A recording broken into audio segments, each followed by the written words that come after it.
स्वागत है आप सभी का हमारे साथ साप्ताहिक राशिफल में वीकली राशिफल। यहाँ हम बात करने जा रहे हैं वृश्चिक राशि और वृश्चिक लगन के लिए ये वीक कैसा रहने वाला है, जहाँ हम बात करेंगे 27 अक्टूबर से लेके और 2 नवंबर तक। खास है ये वीक क्योंकि अक्टूबर समाप्त हो रहा है और नवंबर स्टार्ट हो रहा है, नए महीने की शुरुआत है। देखिए, जब भी हम साप्ताहिक राशिफल की बात करते हैं तो चंद्रमा बहुत ज्यादा इंपॉर्टेंट हो जाता है। और चंद्रमा इस पूरे ही वीक में रहेंगे धनु में, मकर में और उसके बाद कुंभ में और फिर मीन में। लेकिन वृश्चिक राशि के लिए अगर हम बात करें तो चंद्रमा की स्थिति फोर्थ हाउस में रहेगी, चौथे घर में रहेगी 31 और 1 तारीख को।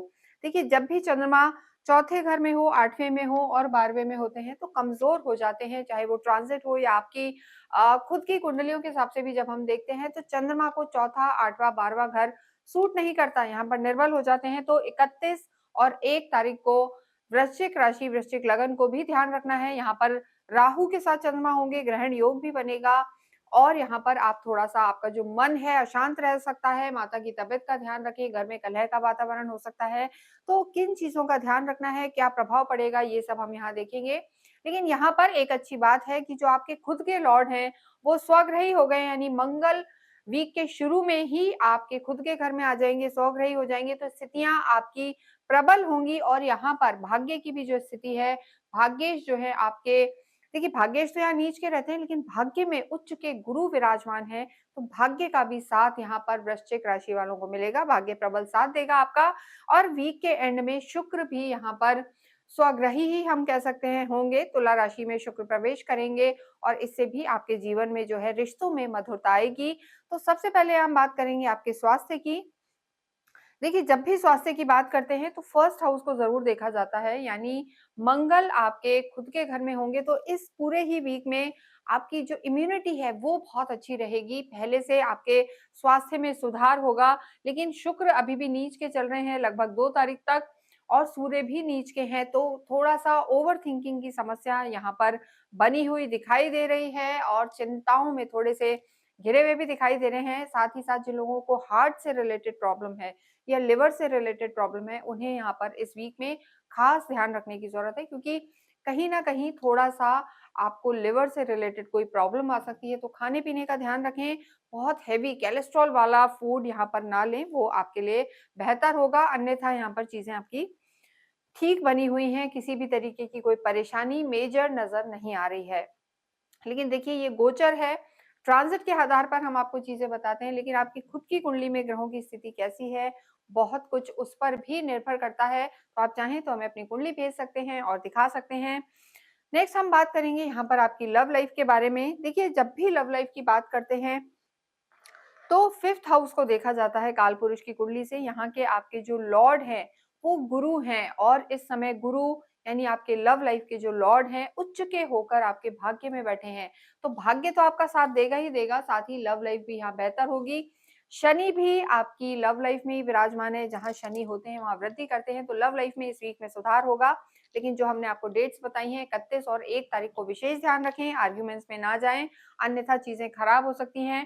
क्योंकि देखिए, जो मंगल यहाँ प्रवेश करा है मंगल ने, तो ये आपको थोड़ा-सा, देखिए कॉन्फिडेंस तो देंगे लेकिन ओवर कॉन्फिडेंस भी कभी-कभी दे सकते हैं। खुद की कुंडली में मंगल कैसे हैं, इस पर भी निर्भर करेगा, लेकिन एकदम अग्नि तत्व है, फायर एलिमेंट है, थोड़ा-सा ईगो को बढ़ा सकते हैं, तो रिश्तों में ध्यान रखने की ज़रूरत है। वैवाहिक जीवन की जब हम बात करते हैं तो शुक्र आपके लॉर्ड हैं और शुक्र नीच के चल रहे हैं, लेकिन जैसे हमने बताया कि जैसे-जैसे वीक अंत की तरफ जाएगा तो शुक्र की स्थिति नीचत्व को छोड़ के शुक्र अपनी मूल त्रिकोण राशि तुला में प्रवेश करेंगे।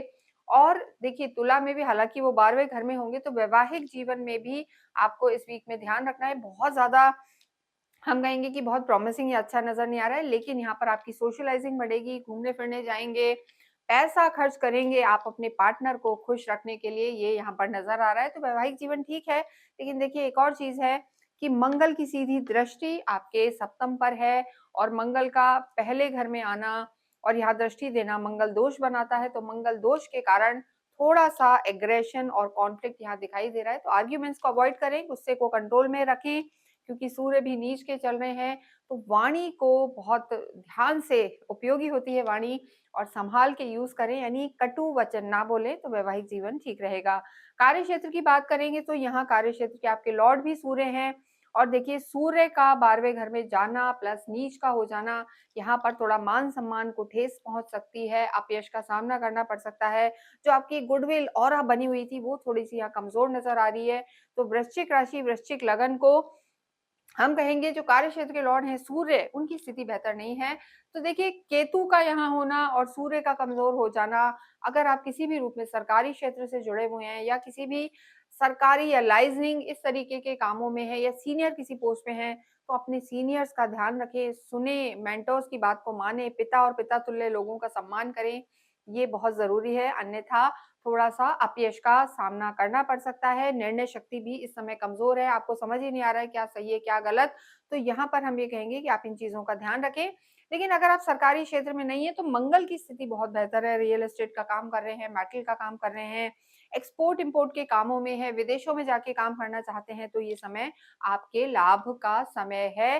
धन की स्थिति अगर हम देखें, तो धनेश भी इस समय उच्च के चल रहे हैं, यानी पैसे का रोटेशन यहाँ पर ठीक बना हुआ है।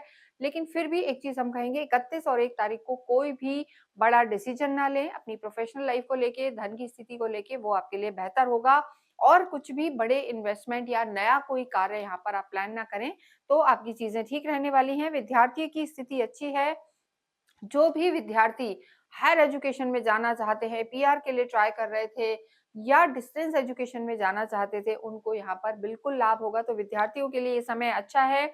आपके जो भाग्येश हैं, देखिए वो चंद्रमा है और चंद्रमा हमेशा नीच के हो जाते हैं वृश्चिक राशि में, तो वैसे भाग्य यहाँ पर नीच का जब रहता है तो बहुत सपोर्टिव नहीं होता। लेकिन देखिए इस समय भाग्य आपका पूरा साथ देगा क्योंकि जो गुरु हैं, वो उच्च के होकर आपके ही भाग्य में बैठे हैं, नवम भाव में बैठे हैं।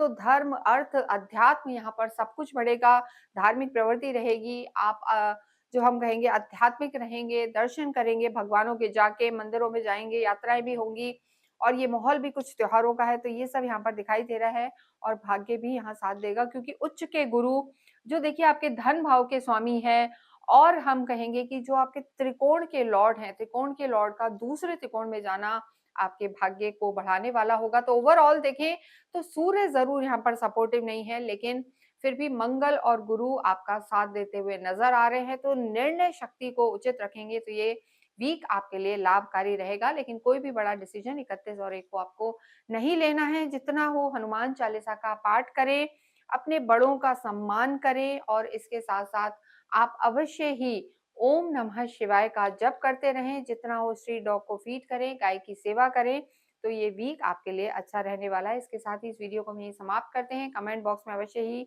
ओम हम हनुमते नमः, राम, रामचंद्र, रामभद्र लिखें।